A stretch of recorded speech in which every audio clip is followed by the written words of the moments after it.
P T I بھی Peoples party کے دیومالائی ڈراوے میں۔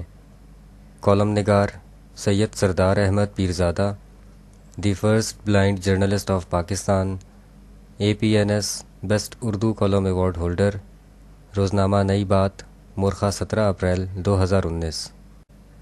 حضرت عیسیٰ علیہ السلام کی پیدائش سے تقریباً 2000 برس پہلے قدیم یونان کی روزمرہ زندگی میں دیوتاؤں اور دیویوں کا تصور بہت عام تھا۔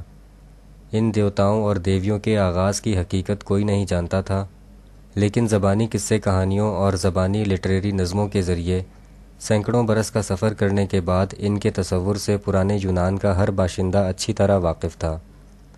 یہاں تک کہ 800 برس قبل مسیح میں دنیا کے مبینہ پہلے شاعر ہومر نے بھی ٹروجن وار کے پس منظر میں لکھی جانے والی اپنی مشہور نظم ایلیاڈ میں انہی دیوتاؤں اور دیویوں کو تعارف کرائے بغیر کرداروں کی صورت میں پیش کیا۔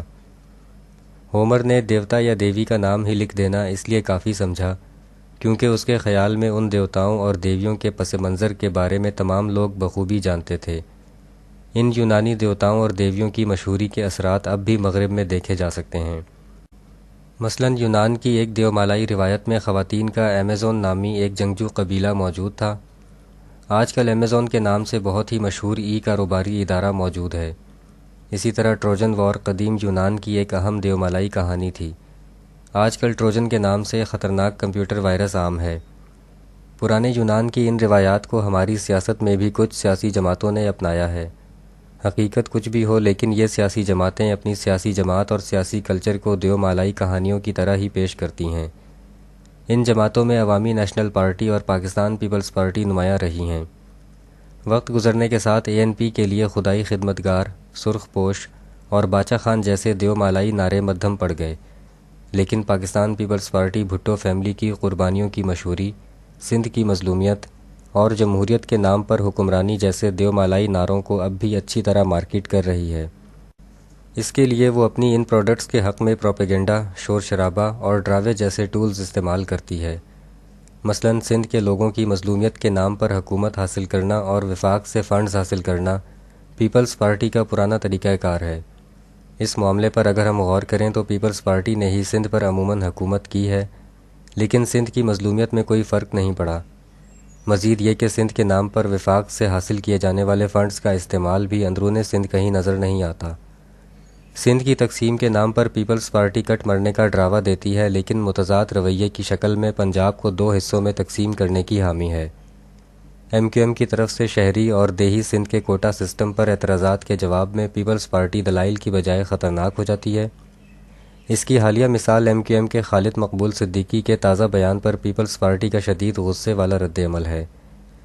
دیکھا جائے تو پیپلز پارٹی گزشتہ کئی دہائیوں سے اندرون سندھ کی مظلومیت کے نام پر حکومت کر رہی ہے، لیکن سندھ کی قوم پرست جماعتیں، ایم کیو ایم اور پی ٹی آئی سمیت کوئی بھی سیاسی جماعت اسے عملی چیلنج نہیں کرتی کہ اندرون سندھ کی مظلومیت کی ذمہ دار خود پیپلز پارٹی ہے۔ کیا یہ سب جماعتیں پیپلز پارٹی کی دیومالائی روایات کے ڈراوے میں آ چکی ہیں؟ بے نظیر انکم سپورٹ پروگرام حکومتی خزانے سے غریب عوام کو دی جانے والی امدادی رقم کا نام ہے۔ ایسے فلاحی فنڈ مختلف ناموں کے ساتھ پہلے سے موجود تھے، لیکن اس سرکاری مالی امدادی پروگرام کا نام بے نظیر انکم سپورٹ پروگرام رکھ کر پیپلز پارٹی نے مستقل سیاسی مشہوری کا بندوبست کر لیا۔ گزشتہ دنوں جب اس سرکاری فنڈ کے ذریعے پیپلز پارٹی کی ذاتی سیاسی مشہوری کو روکنے کے لیے بے نظیر انکم سپورٹ پروگرام کا نام تبدیل کرنے کی بات کی گئی تو پیپلز پارٹی نے شدید رد عمل دیا۔ عملی طور پر پیپلز پارٹی خواہ کچھ بھی نہ کر سکتی، لیکن وہ پی ٹی آئی کی حکومت کو ڈرانے میں کامیاب ہو گئی کہ اگر بے نظیر انکم سپورٹ پروگرام کا نام تبدیل کیا گیا تو حکومت کی اینٹ سے اینٹ بجا دی جائے گی۔ شاید اسی ڈراوے میں آ کر پی ٹی آئی نے بے نظیر انکم سپورٹ پروگرام کا نام تبدیل کرنے کی مہم ختم کر دی۔ 18ویں ترمیم کے حوالے سے بھی پیپلز پارٹی اپنا تن من دھن داؤ پر لگانے کی بات کرتی ہے۔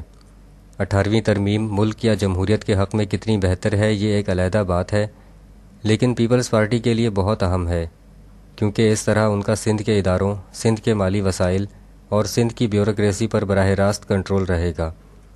پیپلز پارٹی کے ڈراوے سے پی ٹی آئی 18ویں ترمیم کے نام پر بھی ایک قدم پیچھے ہٹتی محسوس ہوتی ہے، کیونکہ اب پی ٹی آئی 18ویں ترمیم کو مکمل تبدیل کرنے کی بجائے اس کے کچھ ناگزیر حصوں کو تبدیل کرنے کی بات کر رہی ہے۔ ان دنوں موجودہ پارلیمانی نظام کی ناکامی اور صدارتی نظام کی سوچ کے حوالے سے باتیں ہو رہی ہیں، جس پر پیپلز پارٹی آگ بگولا ہو گئی، کیونکہ پیپلز پارٹی کی بقا صرف موجودہ پارلیمانی نظام میں ہی ہے۔ یہاں بھی پی ٹی آئی نے پیپلز پارٹی کے سامنے گھٹنے ٹیک دیے اور صدارتی نظام کی بحث کو غیر ضروری قرار دے دیا۔